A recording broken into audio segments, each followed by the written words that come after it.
Howdy, ladies and gentlemen. I'm Lynn Wolf, and today I'm going to be trying something new with my channel. I'm an eclectic person by nature, so I might be doing a hodgepodge of different types of videos. However, recently I've been obsessed with the remaster of my favorite game of all time, Spyro the Dragon.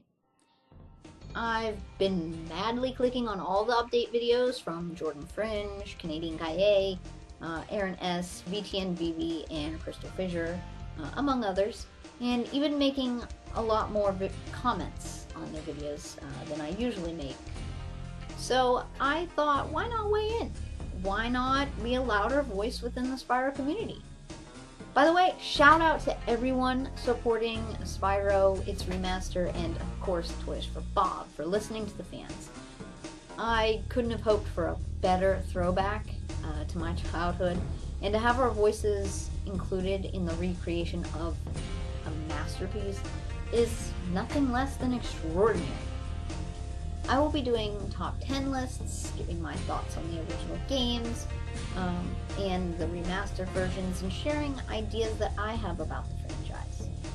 To start, though, I thought I'd share why Spyro means so much to me. I was around 5 or 6 when we got a PS1. At the time, I had a stepdad and 2 step-siblings. For a while, we only had the demo disc, and while we enjoyed replaying Medieval, this diving game that seemed cool but had terrible controls, and the different racing games that were on it, my favorite demo from day one was Spyro the Dragon. What's not to like? He's cute, he's purple, he's tiny, he's a dragon. The worlds were colorful. To a 5 or 6-year-old kid, I mean, that was enough. Plus, other than playing a few arcade games like Pac-Man, I never really played video games before. The PlayStation 1 was my first console, and I'm so glad Spyro was on that demo disc. I recall getting frustrated when I couldn't get into the Dragon Mouth to see what world was inside. I would try really hard, like as if I could break the demo and get in there, but of course you couldn't. But finally, we got 2 complete games for our PlayStation.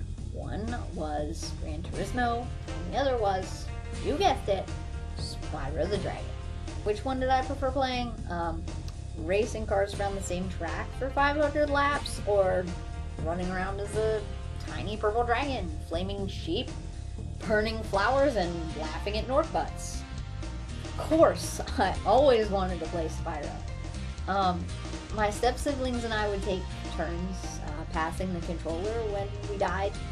My stepbrother, of course, wanted to play Gran Turismo with his dad, but he enjoyed Spyro too. But we both were decent at it as far as little kids and new video games go. But I remember my stepsister was terrible. We never wanted to let her play. But she liked it, we liked it, and whenever we played it, we had a lot of fun. Oh, and it took a long time before we got a memory card, so if we wanted to beat the game, we had to do it all at once, kind of like those old ones, you know. But again, that was our first game console, our first experience with home video games. So to see the option to save, but like not actually have the ability to save, was very frustrating.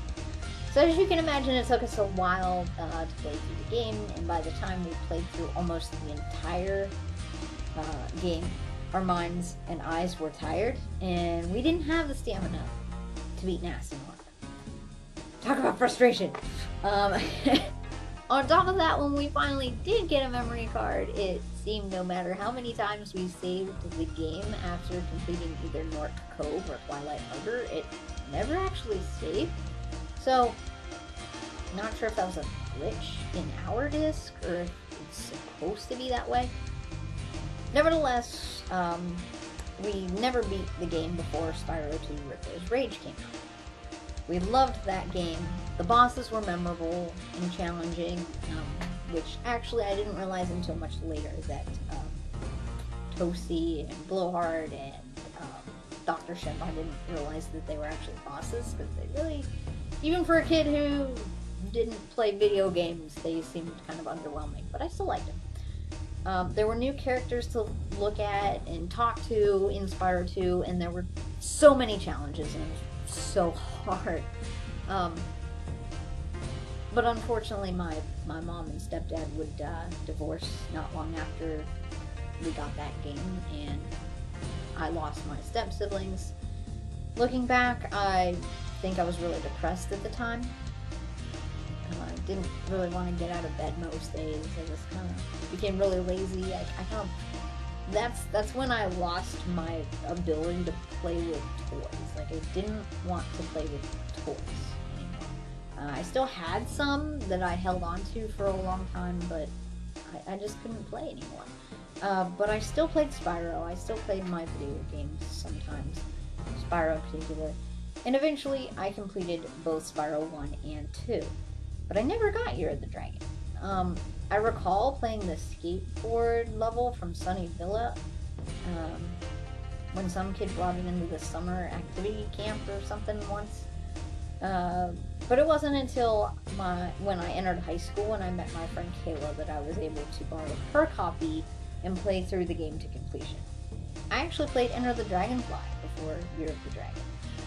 Jeez, and what a disappointment Enter the Dragonfly was. I wanted it for my birthday so bad one year, and when I got it, I didn't hate it, but it was disappointing. I knew something was off, even though I knew nothing about frame rates and like why it felt so weird. The long loading times were terrible when it seemed oddly difficult, even though it was so empty.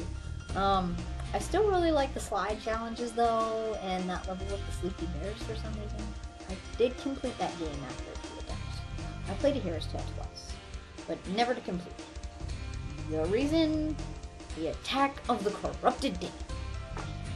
Come on. When it happened to me the first time, I thought it was my disc. Threw it away. I got another one. I got a little farther, and I was so excited. But it happened again. And I guess that's just a glitch in the game that I didn't know about, but by the time it happened the second time, I was like, you know what? It's not worth it to me to go through the frustration for a third time. Just not doing it. So I never completed that one, though I kind of wish I could. But fast forward to the release of the Legend of Spyro series, and I was excited for those two. Although I thought Spyro's model looked like he got hit by a truck. I was excited to play those games. The first two were, yeah. I really can't remember much about the story, and Eternal Night had like way too many repetitive tutorials. The only game in the trilogy I found genuinely enjoyable was Dawn of the Dragon. I loved the free flying, I loved the addition of Cinder as a playable character, I loved the 2-player mode. It was difficult, but it was epic, it was beautiful, it was fun, and at least to me, I thought it was creative. But I'm not like a huge gamer, so I don't buy like all these crazy games, so I understand why people compare it to other modern games, and it's kind of a rehashing of other stuff. But, you know, to me, for as much as I play video games, I think it's pretty neat, and it's one that I do go back to. I've never played Skylanders. I'm sure it's a great game. I've heard really good things about it, but I can't get behind games where you have to spend a fortune on collecting toys in order to complete a video game. Just terrible. I was also disgusted by Spyro's new model, which was, to me, worse than the model from the Legend series. And being a lover of animation that I am, I just won't watch or play something with graphics that I can't get behind. But that's me. I'm just picky. No offense to Toys for Bob. If you like Skylanders, that's great. I'm glad. Don't be me. Don't be picky like me. Just play it. But out of all the Spyro games I've played, good, bad, or mediocre, the best games for me were, of course, the OG Spyro games developed by Insomniac. The first two games remind me of my childhood and the good times I had with my stepbrother and my stepsister. For me, they represent pure joy, wonder, and fun. The third game has almost no nostalgia for me since I didn't play it until high school, but I still found most of it enjoyable. I'm hoping Toys for Bob can fix the controls a lot for the characters and the challenges for Year of the Dragon, so I can like finally fully enjoy it for what it's supposed to be. I just end up hitting a lot of roadblocks and kind of like that one's definitely the hardest of the trilogy. But you know, when I was a kid, I was happy back then, playing Spyro with my family. And while I'm happy again now, my life has gone through a lot of transitions after the loss of my stepdad and my step siblings.